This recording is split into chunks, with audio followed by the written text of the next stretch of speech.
पहलगाम की बैसन घाटी में 22 अप्रैल को 26 पर्यटकों की गोली मारकर हत्या करने वाले आतंकी जम्मू कश्मीर में ही मौजूद है। सुरक्षा बलों ने पिछले 5 दिनों में अलग अलग स्थानों पर पहलगाम के हमलावरों को कम से कम 2 बार लोकेट किया। दक्षिण कश्मीर के जंगलों में उन्हें घेरने के बहुत करीब पहुंच गए। आतंकियों को जिन 2 इलाकों में लोकेट किया गया है, उनमें से एक की पहचान अनंतनाग जिले के अशमुकाम नगर पालिका स्थित हापत नार गांव के रूप में की गई। सूत्रों की माने तो पिछले दिनों एक मौके पर सुरक्षा बल और पहलगाम के हमलावरों के बीच मुठभेड़ की स्थिति भी बन गई थी। दोनों ओर से गोलीबारी भी हुई, लेकिन आतंकी मौके से बचकर भागने में कामयाब रहे। स्थानीय निवासियों से प्राप्त जानकारी के अनुसार खुफिया सूचनाओं और तलाशी अभियानों के माध्यम से आतंकवादियों को लोकेट किया जा रहा है। सूत्रों ने सेना के एक अधिकारी के हवाले से कहा, यह चूहे और बिल्ली के खेल की तरह है।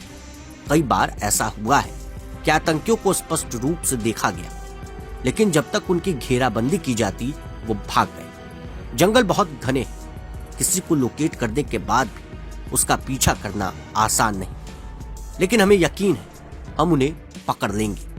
यह सिर्फ कुछ दिनों की बात है। पहलगाम आतंकी हमले के बाद Indian army, central armed force और जम्मू कश्मीर पुलिस के जवान पहलगाम हमले को अंजाम देने वाले 4 आतंकियों को पकड़ने के लिए बैसरन घाटी और उसके आसपास के जंगलों में घेराबंदी और तलाशी अभियान लगातार चला रहे हैं। आतंकियों में 2 स्थानीय और एक पाकिस्तानी है, जिन्होंने 22 अप्रैल को बैसरन मैदान में 26 पर्यटकों की गोली मारकर हत्या कर दी थी। सूत्रों के अनुसार आतंकवादियों को पहले अनंतनाग के पहलगाम तहसील के हापतनार गांव के पास जंगलों में देखा गया, लेकिन वो घने इलाके का फायदा उठाकर भागने लगे। दूसरी बार आतंकवादियों को कुलगाम के जंगलों में देखा गया, जहां से भागने से पहले उनकी सुरक्षा बलों के साथ मुठभेड़ हुई।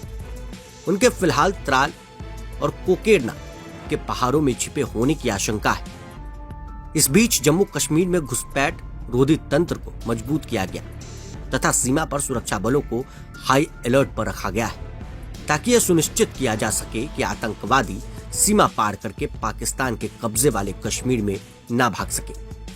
सूत्रों ने बताया कि चारों आतंकवादी खाने पीने और अन्य जरूरी चीजों की व्यवस्था करने में अत्यंत सावधानी बरत रहे हैं, जिस कारण उनका पता लगाने में काफी मुश्किल आ रही है। एक अधिकारी के अनुसार उन्होंने कहा कि आमतौर पर आतंकवादियों को भोजन की व्यवस्था करनी पड़ती है, तभी वो गांव में पहुंचते हैं। कभी कभी वो जंगलों में ही खाने पीने की चीजें पहुंचाने के लिए अपने स्थानीय संपर्कों को बुलाते हैं। इससे इंटेलिजेंस इनपुट जुटाने में मदद मिलती है, सुरक्षा बलों को उन्हें घेरने का मौका मिलता है।